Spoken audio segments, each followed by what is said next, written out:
Hamdan syukran lillah, salatan wassalaman ala rasulillah, wa ala alihi wa sahbihi wa man tabi'ah. Amma ba'du, yang saya hormati Bapak PJ Wali Kota Luxmawe, yang saya hormati Bapak Ketua DPRK Kota Luxmawe, yang saya hormati Bapak Dandim Kota Luxmawe, yang saya hormati Bapak Rektor Unimal, yang saya hormati Bapak Kapolsek, yang saya hormati Abu Pimpinan MPU, yang saya hormati guru saya Tengku Umar, yang saya hormati kepada Tengku Imam Syik, mungkin juga sudah menjadi Imam Syik Ketua Tasawuf sekaligus sebagai Ketua Tasawuf terpilih, dan yang saya hormati kepada Bapak Kecik Tengku Imam Masjid, Tengku Imam Menasah, tokoh-tokoh masyarakat, khususnya kepada para pengurus Tasawuf Kota Luxmawe periode 2023 sampai 2027. Dan pertama sekali penghormatan saya kepada seluruh hadirin dan hadirat, para undangan yang turut meramaikan pelantikan pengurus Tasawuf pada malam hari ini. Sebagaimana yang tersebut dalam visi misi Tasawuf adalah organisasi yang didirikan oleh Abu Mudi dalam rangka mengayomi masyarakat dalam 3 ilmu pengetahuan, yaitu ilmu etikat, tauhid, ilmu fiqih, dan ilmu tasawuf, supaya dengan dirasuki oleh ajaran sesat sehingga masyarakat terhindari daripada paham radikal yang dapat menghancurkan persatuan dan kesatuan umat beragama. Hadirin, sebagaimana oleh protokol tadi, saya dipersilakan untuk bimbingan dan pengajian, yaitu pengajian perdana bagi Tasawuf.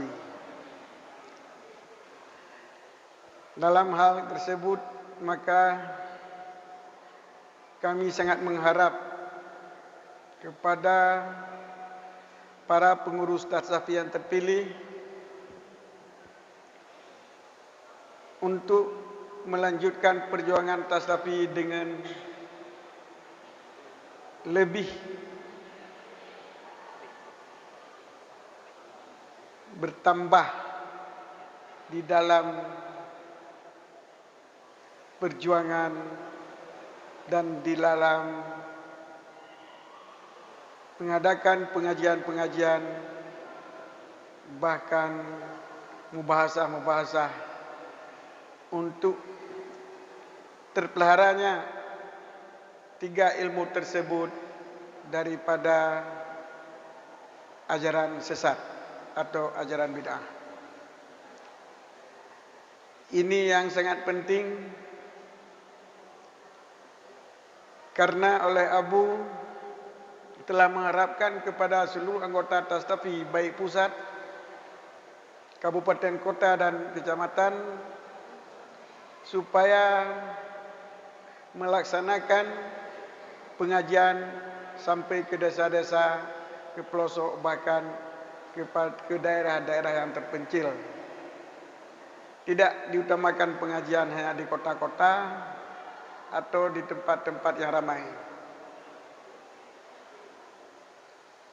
Istilahnya, untuk mengajar ilmu agama,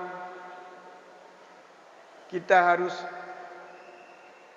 menjemput bola.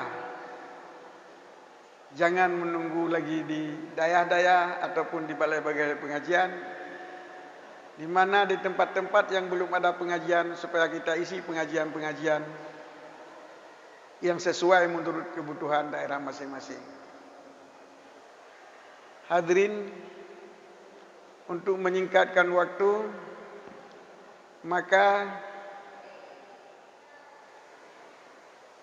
pengajian perdana tasawuf sekarang kita mulai, yaitu yang oleh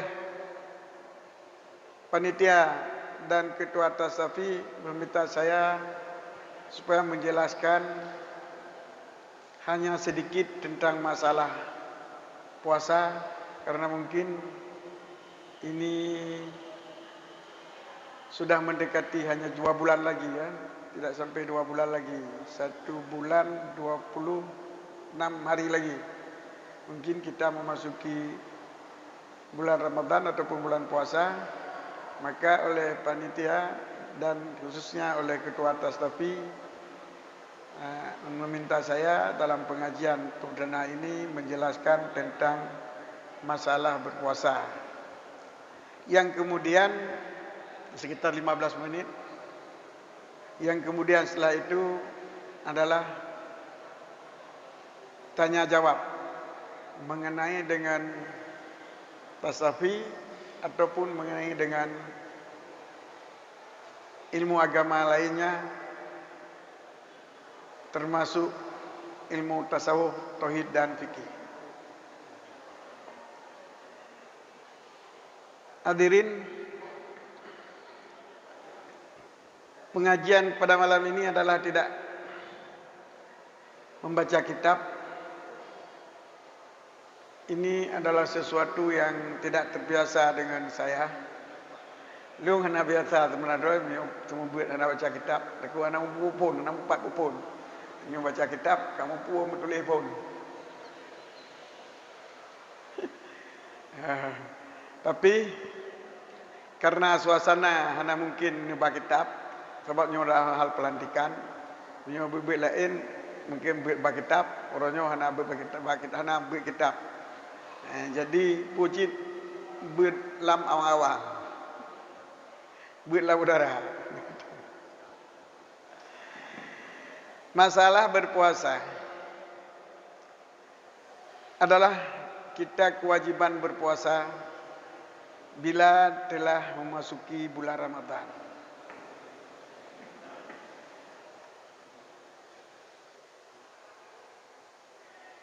Yang oleh Rasulullah sallallahu alaihi wasallam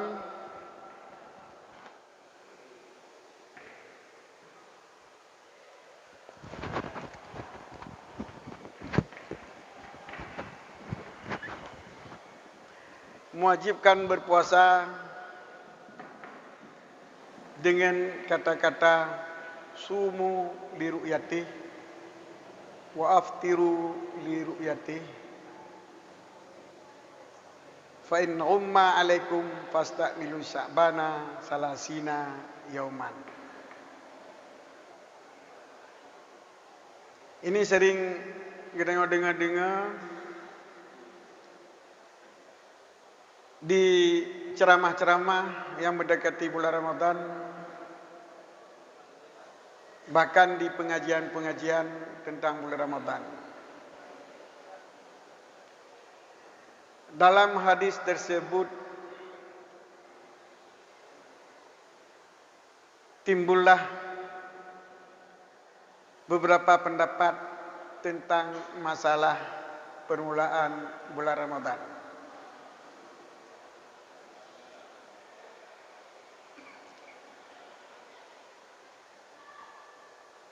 pada kata-kata sumu liruyati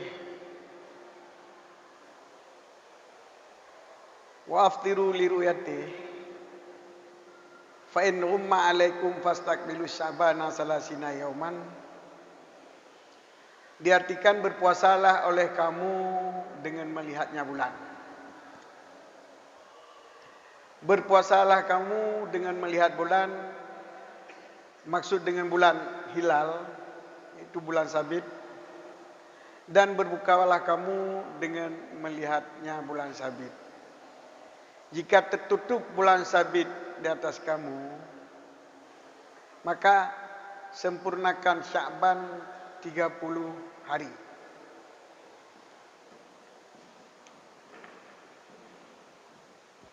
Imam Ahmad mengatakan, bila keadaan mendung ataupun tertutup bulan dengan sebab yang lain, seperti asap atau percikan air laut, ini dianggap Sya'ban telah sempurna 30 dan besok kita wajib berpuasa.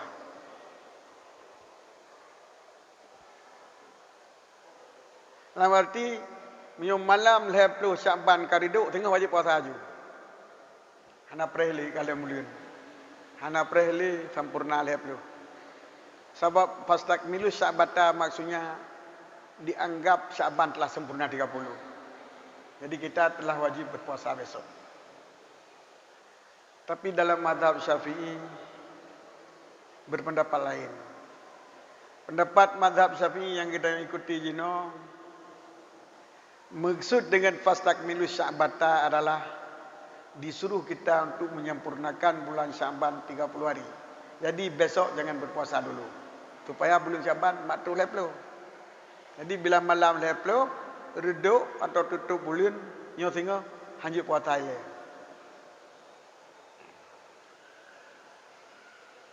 Nyainan beda. Nyainan ka beda lah juga. Kemudian pada kata-kata sumu liru'yati wa aftiru liru'yati,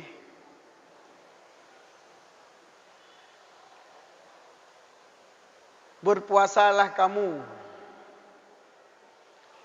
seluruhnya liru'yatihi karena melihat bulan oleh kamu seluruhnya.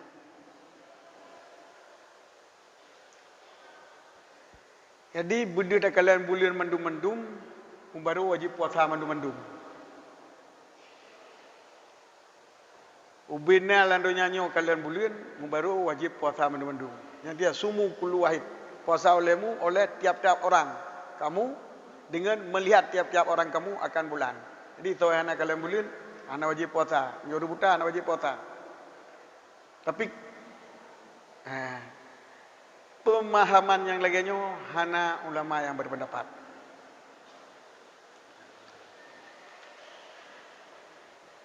Tapi na arti sumu liru'yati, puasa le kata mandum-mandum, maksud mandum-mandum yan masa bodohnya. Liru'yati karena di kalian bulan le salah siro kamu mentam. Nya pendapatnya dipakai oleh golongan HTI. Mungkin HTI kata lerang di Indonesia. Yaitu dengan istilah ruyah global.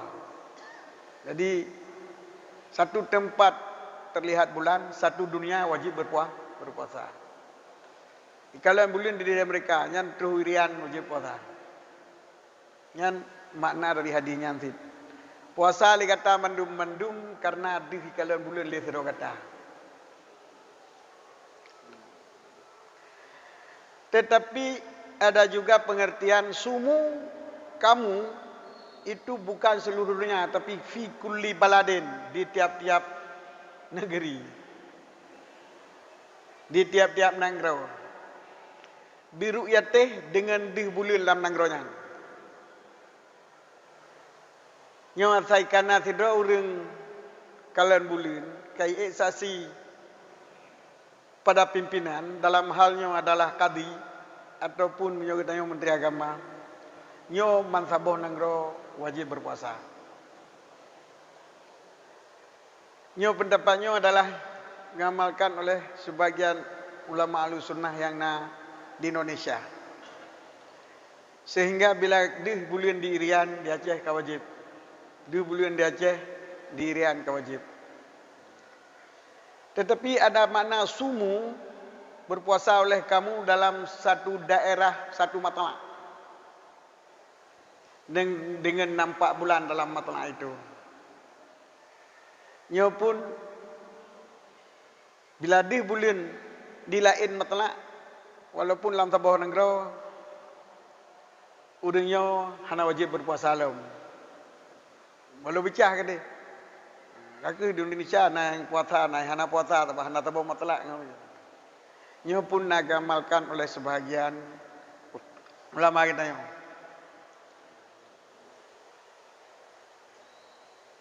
Kemudian sumu liruyati, berpuasalah oleh kamu karena melihatnya bulan.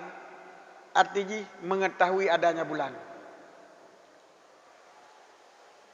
Mengetahui adanya bulan. Jadi bila sudah ada ilmu, yang dengan ilmu tersebut kita ketahui bulan sudah ada, di bulan sabit sudah ada di atas matahari pada malamnya, pada 30 Syaban, itu kita sudah wajib berpuasa. Ini yang diamalkan oleh Muhammadiyah mungkin, yaitu ilmu hisab. Dengan hisab kriteria wujud hilal, artinya dalam hisab tersebut bisa dipastikan bulan sabit sudah ada di atas matahari, terbenam matahari, meski tidak terlihat karena bulan itu dalam pecahan-pecahan sinar matahari, maka kita wajib berpuasa. Sehingga oleh saudara kita dari Muhammadiyah bisa mengumumkan puasa setelah puasa tahun ini untuk puasa tahun depan. Kaji buat pemam sekali puasa tahunnya, kamu janji puasa tahun ke. Sebab ngehisap. Mata ngehisap 2 bulan, nyo kaji puasa. Ini adalah yang dipakai oleh mazhab Syafi'i. Tetapi dalam mazhab Syafi'i, ulama-ulama mutaakhirin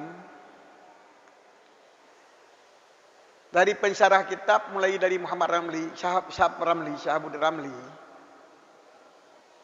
kemudian muhsyi kitab, sudah dapat dipastikan semua muhsyi kitab telah menganggap kuat pendapat Muhammad Syahabud Ramli.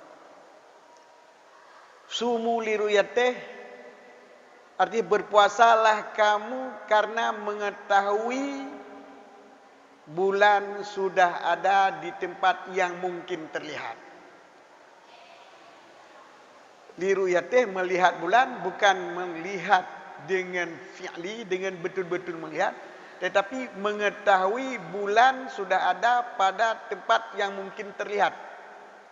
Ini telah disepakati baru-baru ini, tempat yang mungkin terlihat bulan itu adalah di 4 derajat ke atas. Yang dinan pun dua loh, uman. Kau kapit kan?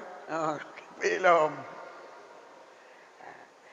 Jadi bila ada hisab yang menyatakan tempat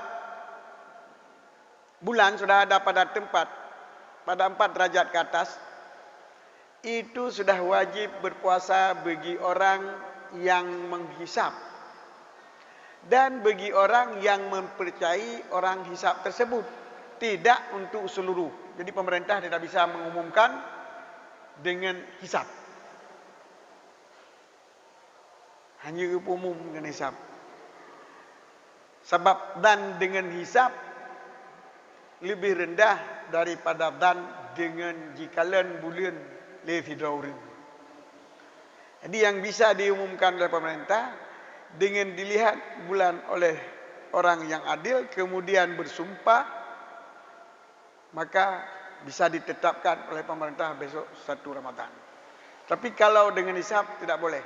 Cuma bagi orang yang hisab dan bagi orang yang percaya kebenaran orang yang hisab, itu menurut Syahabudul Ramli dan dikuatkan oleh seluruh muhsi-muhsi kitab, kebanyakan muhsi-muhsi kitab. Yang maksud dengan muhsi adalah di bawah pensyarih. Imam Nawawi, Imam Rafi'i itu musannif matan. Ibnu Hajar, Syahabudul Ramli, Khatib Syarbini, ini adalah pensyarih. Ulyubi,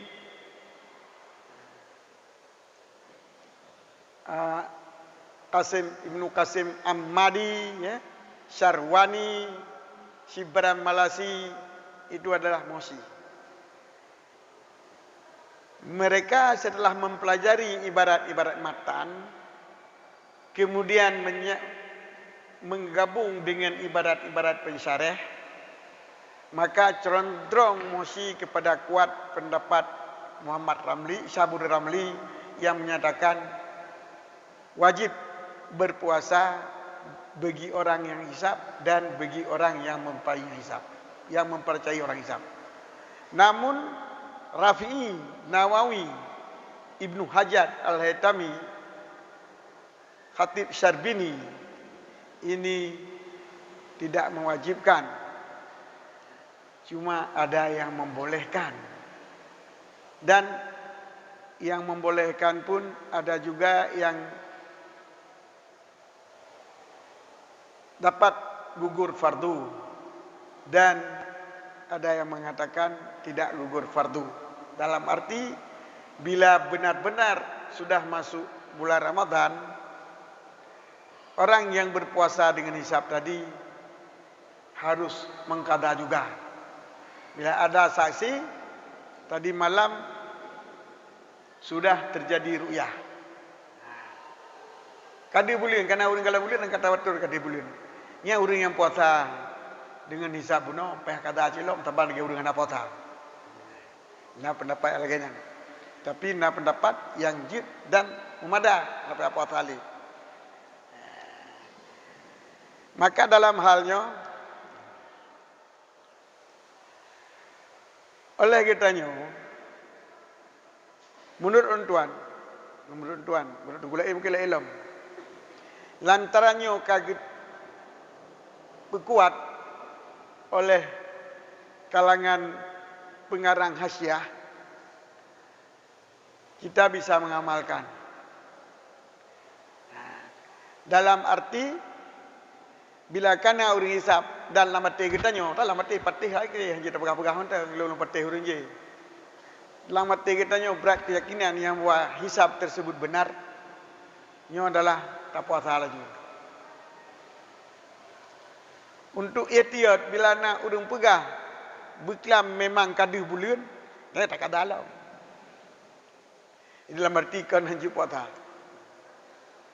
Nyo tentang masalah hisab. Adapun masalah bunau, pusumunya ke mantaboh nangro Indonesia atau sumunya mantaboh matale, nyo pun bagi tanyo karena dua pendapat.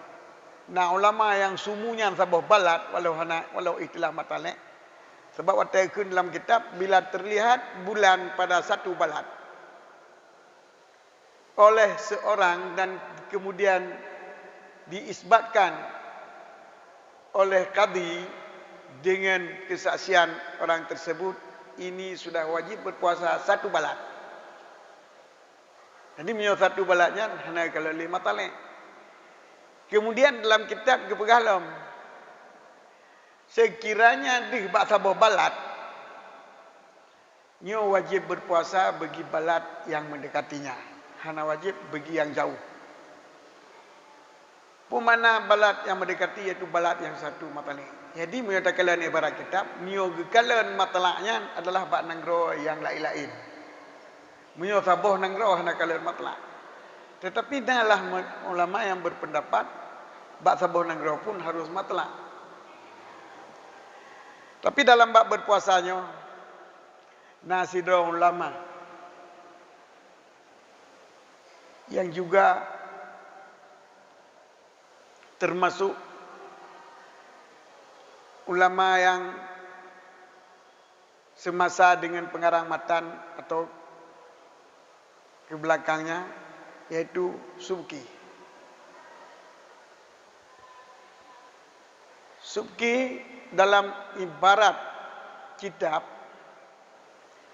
jika nampak di satu balat bulan, terlihat bulan sabit, wajib berpuasa di balat yang satu matlak dengan negeri yang nampak bulan tadi.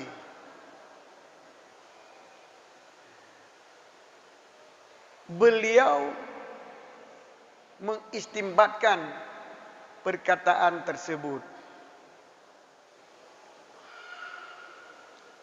Maksud dengan satu matlak adalah negeri yang kedua yang tidak nampak, ataupun negara yang kedua yang tidak nampak hilal, adalah hilalnya sudah berada pada tempat yang mungkin terlihat dan telah didukung kelihatannya oleh terlihatnya di balat yang berdekatan dengannya. Misalnya balat A telah nampak bulan, balat B tidak. Sedangkan balat A dengan balat B satu matlak, maka balat B itu sudah ada bulan pada tempat yang mungkin terlihat. Kenapa mungkin terlihat? Karena kedudukan bulan satu matlak dengan negara yang terlihat bulan. Makanya yang istimbat oleh Subki, sehingga kekendrik bila istilah matlak bagi Nanggro Timu, bila terlihat bulan di negeri timur, maka bagi negara barat pun telah dapat dihukum satu matlak, telah wajib berpuasa. Bahkan karena posisi bulan di timur, saat terbenam matahari pada negara tersebut itu lebih rendah dari posisi bulan yang ada di negara barat di saat matahari terbenam di negaranya. Negara A ratimu kadih bulan hidup berapa derajat. Negara B barat di Aceh no ada bulan, tapi bulan kali 5 derajat. Nyen dikira hukum sebab matlak. Sebab pakan sebab bulan baru nyen ka jidu bak tempat yang mungkin terlihat dengan dukungan terlihat di negara yang paling rendah, yang masih 4 derajat, tapi kan terlihat menyoba 5 derajat, olah terlihat. Ya. Maka perkataan Subki tidak ada yang membantah oleh ulama matan dan ulama syarih, kecuali Ibnu Hajar yang pernah memprotes. Namun protes Ibnu Hajar langsung dijawab oleh Syarwani. Kibang protes Ibnu Hajar. Kun Subki wate kadih bulan di Nanggro Timur yang kadih bulan di Nanggro Barat, nyo perlu ditinjau kembali. Perlu dicontohi. Sebab pakon. Sebab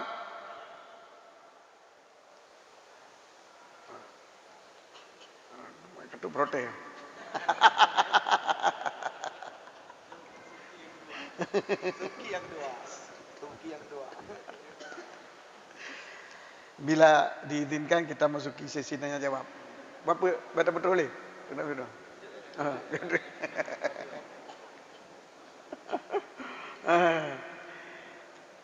Jadi bila di bulan di Nanggro Timur, nyo di bulan di Nanggro Barat. Kun Subki, kun Ibnu Hajar, nyo adalah hana mungkin. Karena boleh jadi di Nanggro Barat, mendung. Han lazim di Timur, di Barat. Yang lazim adalah na bulan. Maka dijawab oleh Syarwani. Bila nyan alasan kita debat, berarti bak saboh matlak, sabati masalah. Saboh matlak Nanggronyo dengan negara je, bila dih bulan bak Nanggronyo, nyo hukum dih bulan bak Nanggronyo, mungkin je kadang Nanggronyo dia dak. Tapi yang lazim nah bulan bertempat mungkin dia dah. Maka sama satu matlak dengan ahli barat dengan orang barat bagi orang timur. Jadi surah ringkas menyodeh ratimu nyoi barat kapasti di atas bulan. Di atas derajat yang ratimu. Maka kapasti dia. Sehingga jika hukum disebut hukum puasa. Maksud lazim kalon, lazim hukum kalon. Kalau lazim kalon hana lazim boleh jadi reduk. Sabar lagi sabah matlak. Sabah nangronyo, sabah matlak dengan nangro je. Tetapi bila dih bulan banangronyo, banangro je wajib pakan. Mereka pegah lazim kalon, hana lazim cik. Sebab boleh jadi banangro je tu. Tapi yang lazim pun, nah bulan bat tempat yang dih tak kalon. Mio sabah matlak na lazim na bulan bat tempat yang tidak kalan menyo bagi ahli barat dengan sebab ikalan di timur lebih olah na bulan bat tempat yang dia tak. Maka haba subkinyo hanya yang ditentang oleh Ibnu Hajar, yang ditentang ke protes Ibnu Hajar bacut kemudian dijawab oleh Syarwani. Maka kesimpulan ji kitanya berpuasanya baik karu-karu mendung-mendung napat dong. Cuman bagi kitanya mazhab Syafi'i yang baik tadang di bulan ide dia mereka ka wajib matbau tanyo nya hanalah mazhab Syafi'i adalah istilah haji adalah ruyah global IHTI dan hisab kriteria wujud hilal yang hanalah mazhab tanyo. Hisab kriteria wujud bulan iaitu asal kana bulan di atas matahari nyo dalam mazhab tanyo hana. Maka di sini ke mazhab Syafi'i Ahlussunnah wal Jamaah berbeda dengan Muhammadiyah dan berbeda dengan HTI. Wallahu a'lam bishawab wa ilaihi marji' wal ma'ab. Maka untuk mentang akhiri pengajian